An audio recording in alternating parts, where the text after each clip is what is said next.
வணக்கம், மூக்கையூர் மீனவன். இன்றைக்கி நம்ம கடலுக்கு போயிட்டு கரையை திரும்பும்போது தூண்டில் போட்டு இழுத்துக்கிட்டே வந்தோம். அப்போ நம்மளுக்கு ஒரு வாழை மீன் பிடிச்சிட்டு கிட்டத்தட்ட 1 கிலோவுக்கு மேலே இருக்கும். நல்ல பெரிய வாழை மீன். இதை நம்ம அப்போவே உடனே சமைச்சிட்டோம். அந்தளவுக்கு நல்ல சூப்பராக இந்த மீன் இருக்குது. ஏன்னா வாழை மீனை பொறுத்தளவுக்கு நல்லா பெரிய மீனாக அதோடைய சுவை சூப்பராக இருக்கும்.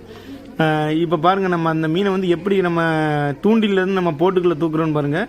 மீன் பிடிக்கிறத விட அது தூக்குறது ரொம்பவே கொஞ்சம் நல்ல கவனமாக நம்ம தூக்கணும். இல்லாட்டா அந்த மீன் நம்ம தூக்கும்போது தட்டிட்டு கூட போயிடும்.